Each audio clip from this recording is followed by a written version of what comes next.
right, we're checking out the only game where your myths are my agony. It's GTA. As time goes on in GTA, people leave more myths for me to attempt to uncover, and of course, Alex has to turn them into ridiculous challenges to determine whether or not they're true. So now, from attempting to skydive onto the smallest object in the entire game, or getting RKO'd out of nowhere by a mountain lion and dying, I have to determine whether or not these things can happen, so let's do this. It's impossible to skydive through the arch of the Cypress Bridge and land on the road. Okay, so here's how this works.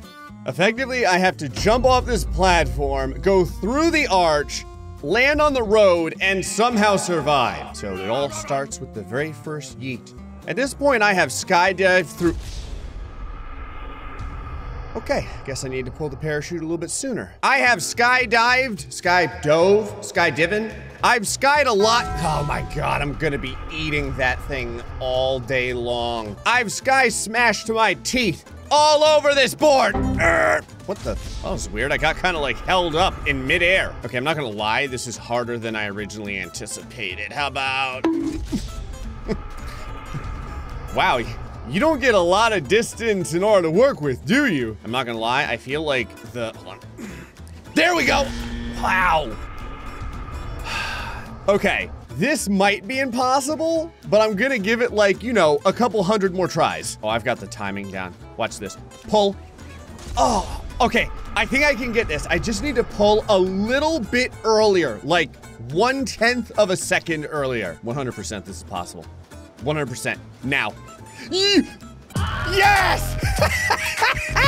How about that? I hate whoever came up with this. It's impossible to glide through the fire tower in an oppressor. So what they're talking about is this like training tower over here. I've never I'm really good at this game. I've never tried this on purpose, but I feel like it's totally possible. All right, wings out, back up, perfect distance. My body got inside. All right, I'm gonna try a different like angle here. Maybe if we go through the liquor store angle, this will work. There we go, that looks clean. Come on. My plan is to hit literally everything. Oh, wow. Okay, so I made it all the way through. Let me see if I can get the bike to go all the way through. From the top rope. Oh, nothing but wall. Oh, this is a slam dunk. This is, well, it's a slam dunk, except I keep fracturing my vertebrae. All right, here's the strat. If I start from a higher elevation, all right, I don't have to turn upward as much, and I get like more, look at this. Look at how perfect this is. Look at this. We can aim up, nice and calm. This is happening. This is happening. Oh, I'm like a butterfly. I'm like a beautiful butterfly. I'm like a dying butterfly. Oh! Hold on, I want to try one last thing. This is scary, but I can do this almost every time now. Hold on, ready? Watch this, watch this. Swoop! A mountain lion can RKO kill you by falling from a 6-foot ledge. This is the oddest piece of... This is the oddest piece of GTA information I've ever heard of in my life. The problem is, if they fall off the mountain and miss me, they instantly die. So then I have to go find another one, and I have to drag him back over to the tiny little ledge. I would have never thought that a mountain lion's arch nemesis, like the Achilles heel, is a tiny hill. Okay, that was close. I'm gonna have a pile of dead mountain lions here. At this point, you have legitimately, hold on. Come on.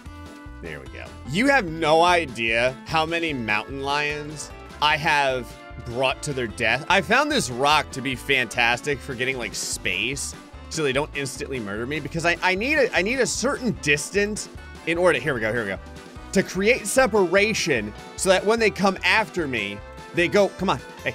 So that when they, don't worry about me, I'm just calling my pet mountain lion here. Oh! That was what I was trying to do. I can't tell if the mountain lion killed me or the 6-foot fall killed me. So we're gonna, hold on, we're gonna do it one more time. I wanna get it perfectly. There's people out there playing GTA legit, and then there's me getting murdered by a mountain lion after they Shoryuken me. All right, do it, babe. Oh, it does kill you! I thought I was gonna get up, but it is. Okay. You got it. A deer runs faster with a rider on them than without one. All right, Alex has created this amazing timed course here that we're gonna test this with. Ready, set, go. Okay, so the clock is at the end of this, I don't even know, it's like the 1,000-meter dash, but for animals. See, animals need, you know, calisthenics and cardio as well. About 10 seconds, right at about 10 seconds. All right, 3, 2, 1, go. Okay. Now, just from riding for a couple of seconds, I can say I definitely don't feel faster. Okay, I have a lot of experience riding deer, right? Do this very often. I may even have a PhD in it. Yeah, it's exactly the same. You make me test the weirdest things. It's impossible to invade Zancudo Base in a jet, dodge the heat-seeking missiles, and defeat both jets before they take you down. So for anyone who doesn't know, when you fly into Zancudo, 2 jets will spawn behind you. This is just a thing that happens. And they will shoot you down basically every single, there you go. They will shoot you down almost immediately, but I think I have a strat in order to do this. Even if you try and dodge and like get away from them that way, they'll see they still hit you. It won't work. But what you can do, go in, and then you activate the hover mode that this thing has. Watch this. There we go.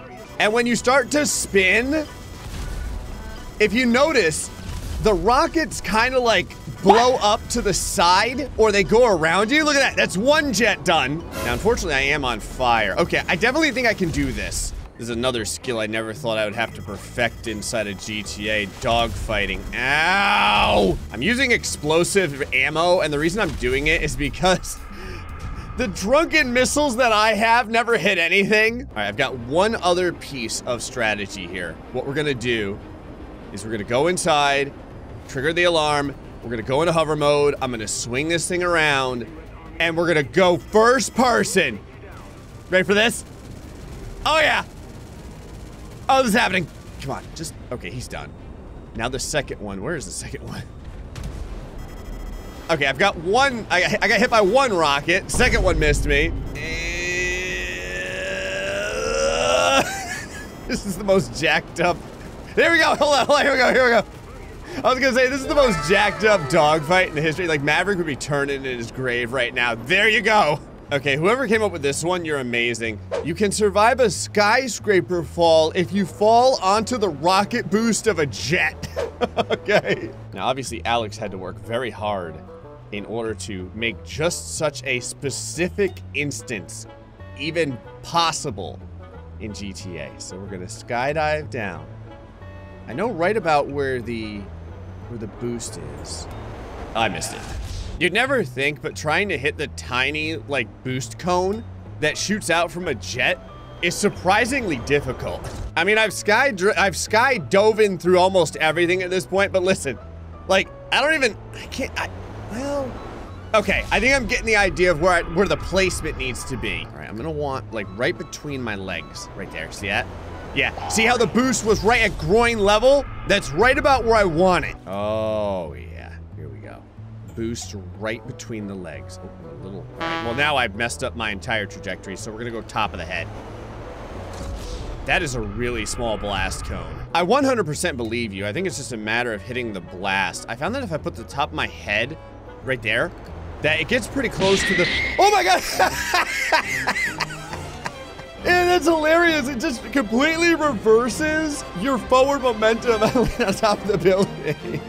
You can blow up an RPG rocket by shooting at it with another weapon. So Alex made 2 different instances to show this cannot happen. Also, there's a substantial lack of hair in both of these peds. So first, he made these 2 rocket peds shooting rockets at one another specifically in time so that the 2 rockets 100% collide. And there you go. But there's a weirder way to test this. So you go to this tiny pool of shallow water, you take out your rocket, and you can actually shoot a rocket and it will just swim in the water and not blow up for a while. Look at this. You gotta find the perfect depth. So fire the rocket, right at your feet, of course, because that's safe. Look at this. said no, that does not work. You can only get inside of the burnt FIB building when you're playing a mission to unlock it. For those of you who don't know, there is a complete cursed jank way to get inside of this building. You actually can get in whenever you want. You take a cargo bob, you put it on the top of this glass pane, and then you just start rolling underneath it. Ready? And eventually it will vomit you through the glass. Here, watch. I told you, it's like a cursed mess. So now you're at the top floor, but if you just walk through the office, go through the door, go out of the office, go down the stairs, go to level 52, and there you go. This actually doesn't look like a burned building. This just looks like a normal office space. Oh, sweet Jesus. Okay, you can parachute and stand on the spear of the Pacific Standard Bank. I'm almost sure that you can. You can land on almost anything in this game. It's all a matter of timing and me understanding where the hitbox of this thing is. Okay, this is totally possible. Literally 1 billion hours later, I have been at this and I've gotten close, but I just want to have it the full stand. For anyone who wonders, this is what being an idiot looks like in first person. Okay, this is really good. Oh, this is perfect. This is perfect. This is perfect. Right there. Got it! This is a very simple one. Fish in GTA immediately die the second they get out of the water. So you can actually go over to the area where there's killer whales, which apparently a lot of people didn't know that even exist in GTA. And yes, the second you take them out of the water, they just insta-die. It's impossible to skydive under the canyon bridge next to the nude village and survive. Basically how this works is, when you go underneath the bridge, there is a sudden turn to the left, and there's a road at the bottom. So you have to skydive under, immediately begin banking, and somehow survive through that tiny little pie slice that's carved out of the mountainside. Now, I think the key here is we don't want too much forward speed, because if I have too much forward speed, hold on, there we go. If I have too much forward speed, I won't be able to make this turn. Okay, so we get through, turn, and I need enough height, though, to make it through that little area. And then at the bottom of this, there's a road. So it's like a big canyon fly. I'm not gonna lie, this is probably one of the most ridiculous, like, stunt glides I've ever had to do. All right, I'm gonna try and come in at an angle. So I'm gonna come in from the right. And yes, I have landed on a lot of stuff, but trying to squeeze through these tiny little areas. All right, so if I open up my parachute too early, the forward momentum just brings me right into the side of the mountain, so I'll die instantly anyway. Oh, God. All right, so you want to get as close to this hill as you can, like a brush with death. Then we're gonna go around, right, left. Oh, okay. That's my closest one yet, but that's definitely the strat. Patience, discipline, all the things of my nightmares. Close to the hill, start to the right, go to the left, and then just keep gliding, gliding, gliding, gliding, gliding. There it is. We're past the road, through the trees. Pull the, yes! Pull the parachute, and there you go! Well, I lost some teeth, but I gained a brand new understanding of GTA. All right, folks, hope you enjoyed this episode of GTA. Until next time, stay foxy and much love.